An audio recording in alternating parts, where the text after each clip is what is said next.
But the world is facing the fact that some people, some Muslims, look into the Quran and they see the justification for war against the West, holy war, for suicide bombing, for killing 3,000 people in the United States.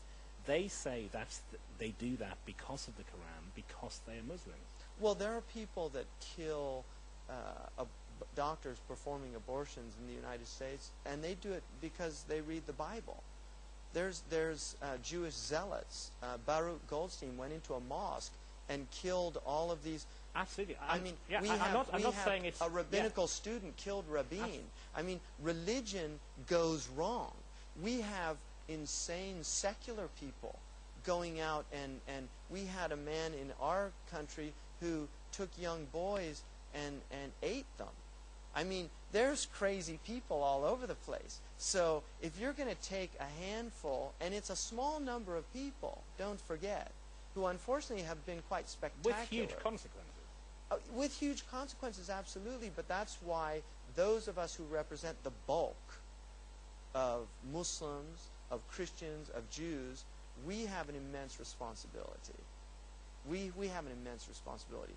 Those people, extremist groups, have always been around. The Sakurai of the zealot period of Jewish history used to go around, and they were suicide bombers. Samson, he killed himself and brought the temple down, and there were innocent people killed that St. Thomas Aquinas, St. Augustine, and Milton dealt with as a theological problem. Was Samson a martyr, or was he not? I mean, they saw it as a theological problem. So these are problems. They're not going to go away. Welcome to planet Earth. I mean, welcome to the world. These problems aren't going to go away, but we have to deal with them. But I think to taint an entire religion that represents a world civilization because of the actions of small people, and 3,000 people is, I don't want to get into numbers, but I mean, if you look at how many people were killed in the name of secularism in the 20th century, 187 million people. So we have problems with ideology. Oh yeah, but I accept, but what happens when these things happen? Christians have to ask themselves why some people use it to kill abortion doctors. Catholics have to ask how it leads to the IRA, all of that. What you have to ask is, anyone has to face this, is what do they find in your religion that justifies this? Well, I think that you can justify anything you want with religion. I mean, one of the things about religion is it's not falsifiable, as Karl Popper would have it. I mean, there's interpretive ways that we can look at religion always. The Quran says in a verse, kill the polytheists wherever you find them. I mean, that's in the Quran. Well, it's in the Bible as well. The Old Testament says when you go into a village, don't leave anything breathing, not even animals. I mean, that's in the Old Testament. Jesus said, I haven't come to bring peace, I've come to bring war.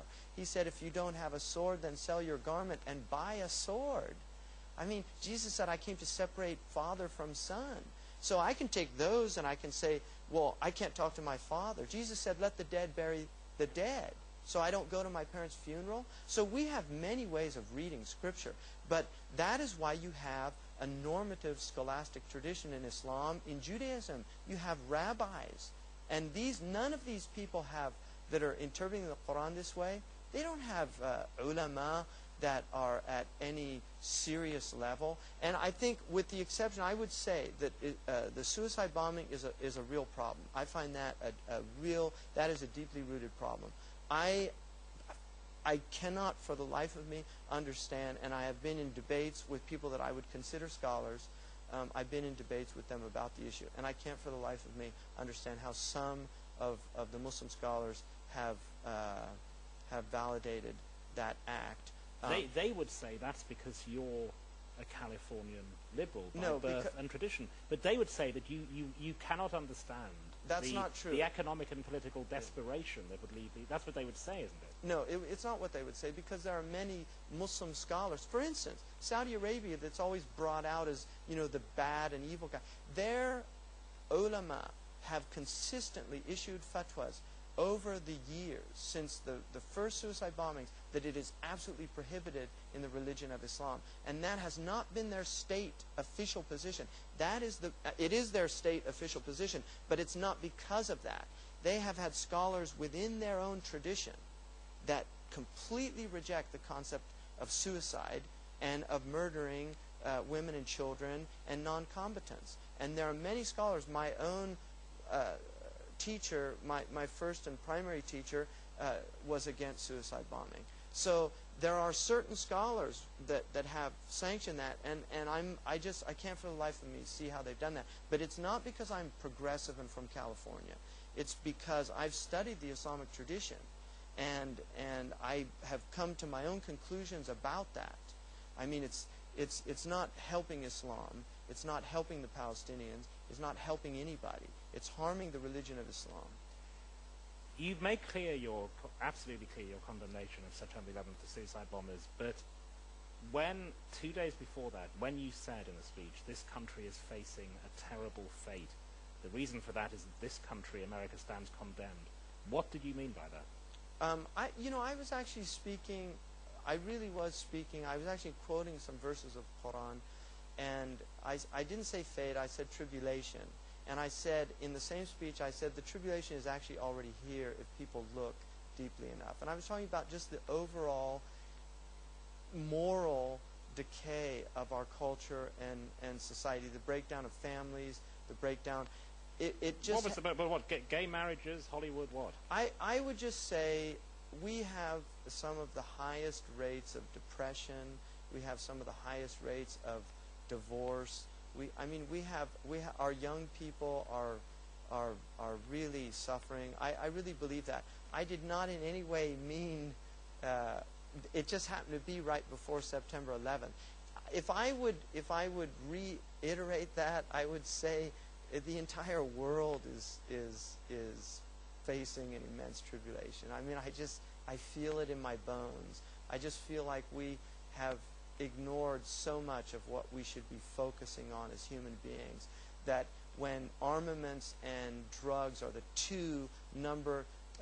two largest industries on the planet, I think something's very seriously wrong with the human project.